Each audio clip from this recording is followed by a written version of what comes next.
Ruchita murder కేసును పరిశీలిస్తే ఇద్దరిపై అనుమానం వస్తోంది. ఒకరు భర్త ప్రభాకర్ కాగా రెండోది కంపెనీ సీఈఓ జగన్నాథ్. అయితే వీళ్ళిద్దరూ ఆమెను చంపారడానికి ఆధారాలు లేవు. చంపే ఉద్దేశం కూడా వాళ్లకు ఉన్నట్లు కనిపించట్లేదు. మరి మర్డర్ చేసిందెవరు? డిటెక్టివ్స్ ఏం తేల్చారు?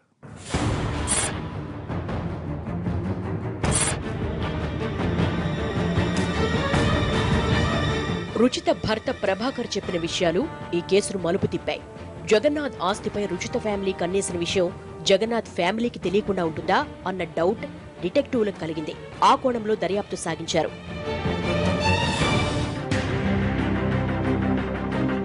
జగన్నాథ్ కొడుకైన శామ్ అప్పుడప్పుడు ఆఫీస్కు వచ్చేవాడని, రుచిత విషయం అతనికి తెలిసే ఉండవచ్చని ఓ ఉద్యోగి చెప్పడంతో డిటెక్టివ్ల దృష్టి శామ్ పైకి మళ్లింది.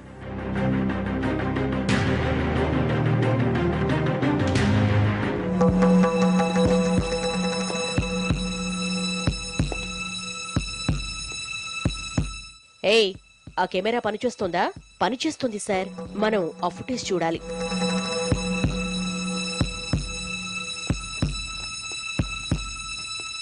రుచిత మర్డర్ జరిగిన రోజు ఈవినింగ్ 7 o'clock ఆఫీస్ నుంచి బయటకు వెళ్ళింది కదా, ఆ తర్వాత ఏమైందో చూపించండి.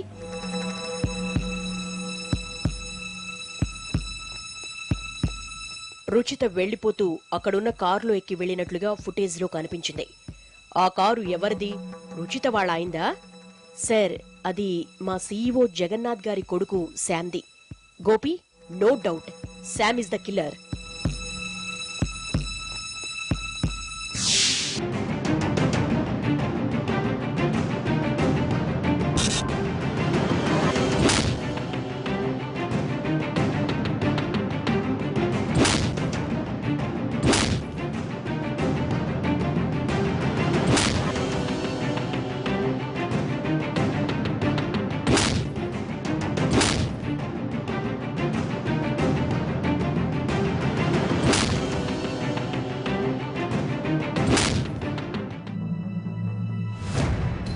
ఎస్, నేనే చంపాను. నా కసి తీరా చంపాను. 3 నెలల కిందట నేను ఆఫీస్కి వచ్చినప్పుడు మా డాడీతో రుచిత అఫైర్ పెట్టుకుందని ఒకడు నాకు చెప్పాడు. వాడికి లాగి ఒప్పించాను. పిచ్చి పిచ్చిగా మాట్లాడొద్దని వార్నింగ్ ఇచ్చాను.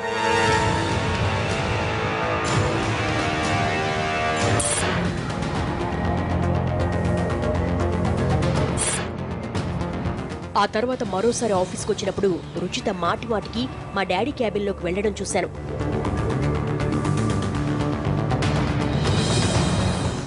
అప్పుడు రుచితపై అనుమానం వచ్చింది. అదే టైంలో మరో విషయం తెలిసిందే. మా డాడీ తన క్యాబిన్లో సీసీ కెమెరాలు తీయించేశారని ఓ ఎంప్లాయ్ చెప్పాడు.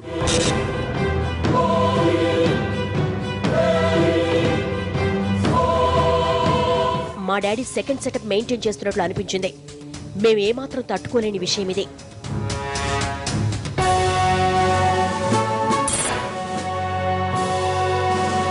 ఆ రోజు రుచితకు వార్నింగ్ ఇచ్చాను. ఇకపై మా డాడీ క్యాబిన్లోకి వెళ్లొద్దని చెప్పాను. రుచిత ఇక మా డాడీ జోలికి రాదులే అనుకున్నాను.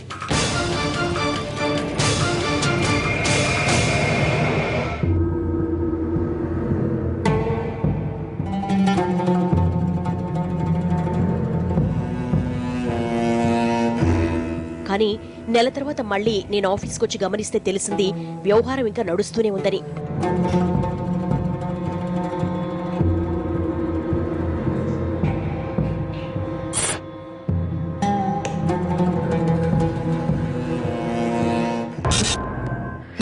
మా డాడీతో గొడవ పెట్టుకున్నాను. ఇది కరెక్ట్ కాదన్నాను. కానీ ఆయన నా మాట వినే పరిస్థితుల్లో లేడు. పూర్తిగా రుచిత మాయలో పడిపోయాడు. ఎంతలా అంటే, నా ఇష్టం, నాకు నచ్చింది చేస్తా అన్నాడు. నాకు మ్యాటర్ అర్థమైపోయింది.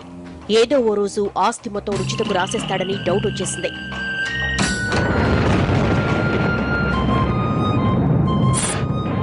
అప్పుడే అనుకున్నా ఆ కన్నింగ్ లేడీని లేపేయాలని.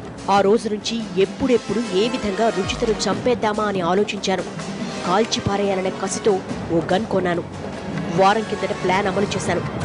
రుచిత ఏ టైంకి ఆఫీస్ నుంచి వస్తుందో గమనించి తన కోసం కారులో వెయిట్ చేశాను. తన ఆఫీసులోంచి బయటకొచ్చింది.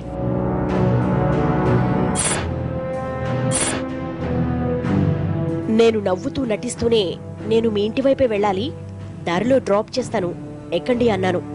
అప్పుడే మా ఆస్తికి వారసురాలైపోయినట్లు నవ్వుతూ నా పక్కన కూర్చుంది. అలా తనను హైటెక్ సిటీ అవుట్స్కట్స్ కు తీసుకెళ్లాను.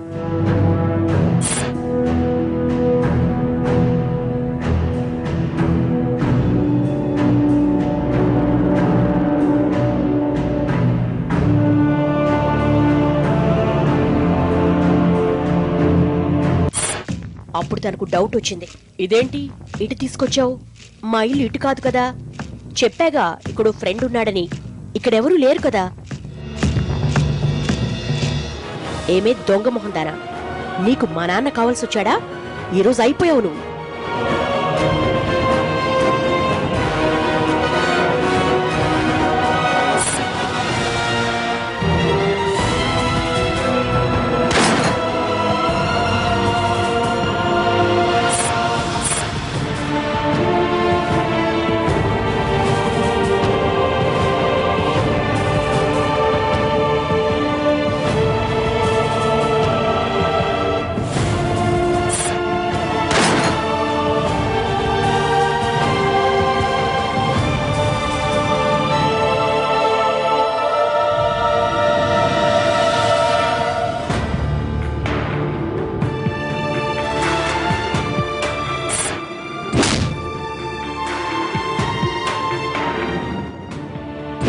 Case mystery వీడింది.